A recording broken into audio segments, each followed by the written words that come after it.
Hi, my name is Leah and I'm a drama therapist, and I'm here to tell you a little bit about what drama therapy is and how it might be relevant to your clients. There are a lot of different definitions out there, but to put it simply, drama therapy is the use of theater techniques to achieve a therapeutic goal. The techniques can be all kinds of things, but they generally involve several of the key processes of drama therapy. These are projection, therapeutic performance, distancing, personification, witnessing, embodiment, play, transformation, and the life drama connection. Projection is the idea that a client will project something about themselves, part of their story or their feelings about something, onto something external to them. So they might be making up a story or doing something with objects, but the story that they're creating actually represents something about themselves. This is a very useful process for clients who don't feel comfortable verbalizing their own story or who have a pre-rehearsed story that they tell over and over and over. Therapeutic performance involves the idea that the act of expressing oneself through performance is in itself therapeutic. Distancing has to do with how immediate the emotional content is. The therapeutic work can be over distance, in which case it's very cognitive. The client isn't dealing directly with their emotions. This might have to do with projection. They might be projecting their emotions on something external to themselves. Or it could be distance in other ways, where they're just talking rationally without getting emotionally involved in whatever it is that they're talking about in therapy. On the other hand, the work can be under distance, in which case it's very emotional. They're dealing directly with their feelings, with their emotions. It's very personal. Personification involves using objects to represent material. So for instance, a client might choose a trophy to represent their longing for achievement, or they might choose a snapping alligator to represent the person in their life who tends to snap at them. Witnessing is the idea that being witnessed by others, or being the one who's witnessing others, or even witnessing the self as one engages in the therapeutic work, can itself be therapeutic. Embodiment involves the way that a client uses their body in the therapeutic process.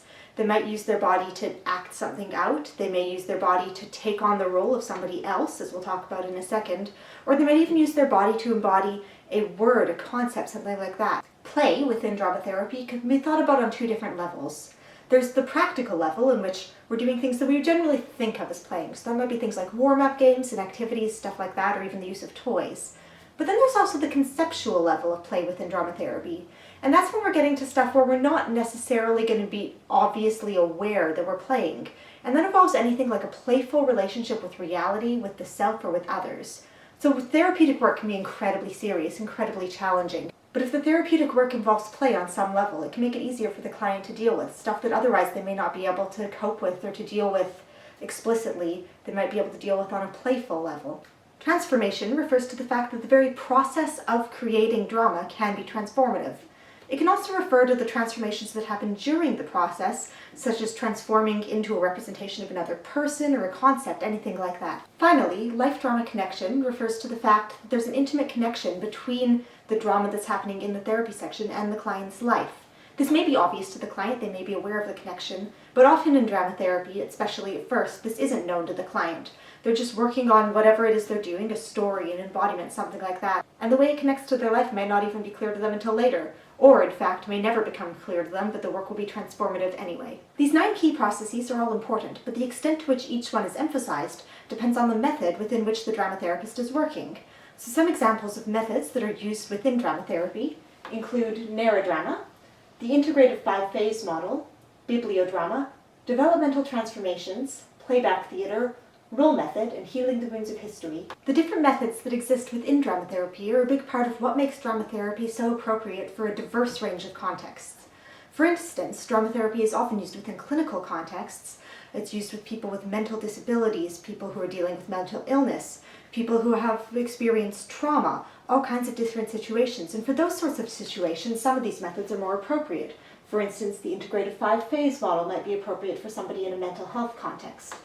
In contrast, drama therapy is often also used in situations that are more social, more political, stuff like that. In a situation like that, you may turn to a method like healing the wounds of history or playback theater, stuff that tends to involve groups of people and their group interactions. These methods each involve their own set of techniques that are commonly used, although some techniques may overlap between methods. Some methods have a small number of techniques in their repertoire that are used extensively, whereas other methods may have an extensive number of techniques, which each one is used a bit more infrequently. The techniques can be all sorts of things. I'll just give you a few examples. A client may be given a number of small toys or objects and be asked to come up with a story using the objects.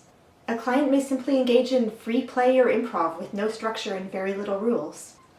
A client may make sounds or move their body in ways to express certain emotions, such as anger, fear, sadness, hope. A client may take the role of someone else in their life, such as a parent or other family member, friend, lover, teacher, anyone, and interact in an improvised scene as the person in their life. A client might draw pictures, create collages or sculptures, write poetry or stories about people or situations, either real ones from their life or ones that they've imagined or created. These are just a few examples of techniques that are used within drama therapy, but there are many, many more. Drama therapy is used with all kinds of people in all kinds of situations and with using all kinds of techniques. And it has numerous benefits: healing, learning, insight, personal growth, coping with problems. As with any therapy, the benefits of drama therapy are going to depend on what the client wants to get out of it, what the therapeutic objectives are. Recent advances in scientific knowledge about mirror neurons help explain part of why drama therapy has the profound effects they can have. Mirror neurons are neurons that fire both when we perform an action and when we observe an action being performed. In drama, we're constantly observing actions being performed, either by ourselves or by others. We're witnessing, we're embodying, going back to those key processes, and these mirror neurons are firing. We can experience things through drama that we might not otherwise have the chance to experience, and that can be profoundly healing for a client. Through drama, emotions or experiences that a client may otherwise feel uncomfortable or even unable to express can be explored in a safe atmosphere, through fiction, through enactment, through drama, through storytelling, through playing, in a way that makes the client feel safe. So I hope that you've learned a little bit about drama therapy and how it can be of benefit to your clients, either as a primary therapy or complementary to your care. Thank you very much.